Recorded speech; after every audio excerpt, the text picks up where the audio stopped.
નમસ્કાર મિત્રો, જીપી સિરીઝમાં આપનું સ્વાગત છે। મિત્રો, અંતરંગ ખેડા અંતર્ગત આપણે આજે આ વ્લોગ શેર કરીએ છીએ। આ તારીખ 20/6/2024 વરસાદ આવ્યો પછી ગયો અને ત્યાર પછી થોડા છાંટણા આવ્યા હતા અને આ 21 તારીખ બીજા દિવસે સાંજે 5:15 વાગ્યાનો સમય છે। વાતાવરણમાં વરસાદનો વર્તારો દેખાય છે। આપણે ટાઇટલ જે બનાવ્યું છે કે વાતાવરણમાં વરસાદનો વર્તારો દેખાય છે, પરંતુ વરસાદ આવતો નથી। અત્યારે આપણે ખેડા મેમદાદ રોડ ઉપર છીએ। ખેડાના ભગવતી મેરડીમાં મંદિર પાસે ઊભા છીએ અને અહીંયા ઘનઘોર વાદળ છવાયેલા છે અને થોડા છાંટા પડી રહ્યા છે। અમી છાંટણા આપણે કહી શકાય। જો ઘનઘોર વાદળ છવાયેલા છે અને થોડો વરસાદ એટલે કે છાંટા પડ્યા છે, એટલે આપણે એનું કવરેજ કર્યું છે અને આપણે ખેડાના વિવિધ સમયના વર્તારા બતાવીશું। લાલ દરવાજાનો માહોલ છે। તારીખ 21/6/2024ના સાંજનો સમય છે આ, અને થોડા છાંટા પડી રહ્યા છે। આપ જોઈ રહ્યા છો, ઘણા સમયથી કાળઝાળ ગરમી હતી અને 20 તારીખે થોડો વરસાદ સાંજે પડ્યો અને આ 21 તારીખે સાંજે 5 વાગે દિવસ દરમિયાન તો જબરજસ્ત ગરમી જ હતી। બાગ છે ને બાગ કહેવાય છે, બાગ નથી ને બાગ કહેવાય છે। અને અહીંયા જૂનો અંગ્રેજોના સમયનો સૈકા જૂનો ટાવર છે અને અત્યારે વરસાદ પડી રહ્યો છે, આપ જોઈ રહ્યા છો। અને પવન પણ છે અને વરસાદ પણ છે, પરંતુ આપણે જોઈએ એવો ધોધમાર વરસાદ નહીં, અમી છાંટણા જેવો વરસાદ આવી રહ્યો છે। અને આ વરસાદ આવ્યો પછી ગયો અને ફરી પાછું વાતાવરણ આવું થયું છે। આપ જુઓ છો, અંબિકા કોમ્પ્લેક્સ છે ને વાતાવરણ વાદળછાયું અહીંયા દેખાય છે। કેટલાક ભાગમાં વરસાદ હોય છે અને અમુક વિસ્તારમાં વરસાદ નથી હોતો। વરસાદ એટલે જબરજસ્ત જે જરૂર છે એવો વરસાદ નહીં, પરંતુ સામાન્ય થોડો વરસાદ પડે અને આ જો માહોલ દેખાય છે એવું થાય, પછી વરસાદ જતો રહે। અને તેમ છતાં એમ કહેવાય વરસાદનો સમય છે, વરસાદ આવશે, વર્તારો છે, વરસાદ આવતો નથી। તેમ છતાં ખેડૂતોએ ધરુવાળીઓમાંથી ધરું ખેંચી અને ડાંગર રોપણી શરૂ કરાઈ છે।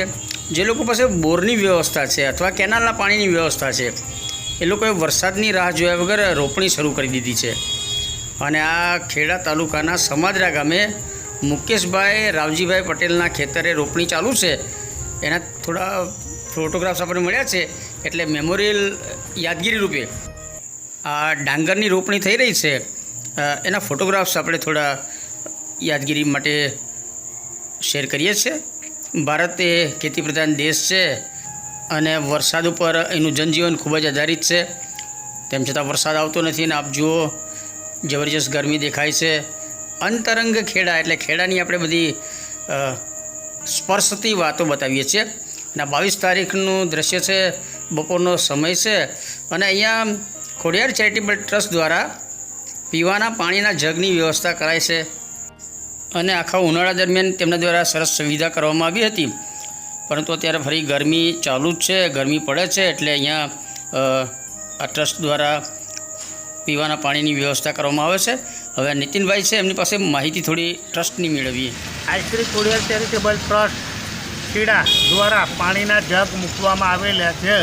કાળઝાળ ગરમીની અંદર મજૂર શ્રમજીવી લોકો પાણીનો ઉપયોગ કરે એટલા માટે ખોડિયાર ચેરિટેબલ ટ્રસ્ટ તરફથી પાણીના જગ મૂકવામાં આવેલ છે। ક્યારથી મૂકો છો આ જગ?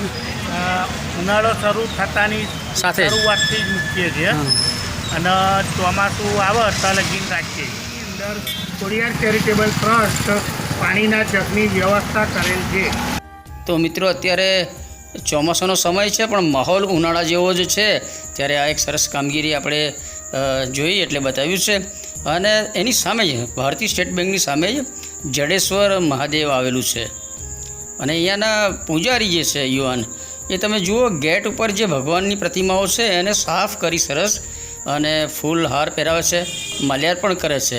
ઉપર આકાશ જુઓ તમે, વરસાદનું નામ નિશાન નથી, વરસાદનો વર્તારો દેખાય છે પરંતુ વરસાદ આવતો નથી। અને અત્યારે યુવાન છે જો ઉપર જે ધૂળ ને એવું બધું હોય પ્રતિમા ઉપર તો એ સરસ ભીના કપડાથી સાફ કરે છે અને નંદી મહારાજને સાફ કરે છે. અને જુઓ તમે ફૂલહાર અને માલ્યાર્પણ કરશે અને એક સારું દ્રશ્ય છે. એટલે આપણે થોડું શૂટ કરી લીધું છે. ભગવાન રાજી થાય તો વરસાદ પણ વરસે એવું આપણે માનીએ છીએ. અને મિત્રો ખેડાની જે વાતો હોય છે, ખેડા અંતરંગ આપણે આ વિડીયો શેર કરીએ છીએ. અને બપોરનો માહોલ છે આજની તારીખનો 23 તારીખનો, અને સાંજનો માહોલ છે. વાતાવરણ થોડું માહોલ વરસાદી થાય છે પરંતુ વરસાદ આવતો નથી. એટલે આજનો વ્લોગ આપણે હવામાનમાં વર્તારો વરસાદનો દેખાય છે પરંતુ વરસાદ આવતો નથી. આ વ્લોગ આપણે શેર કરીએ છીએ. આ વિડીયો ગમે તો એને લાઈક કરો, શેર કરો અને જેપી સિરીઝ ચેનલ સબસ્ક્રાઈબ કરો. જય હિન્દ, વંદે ગુજરાત.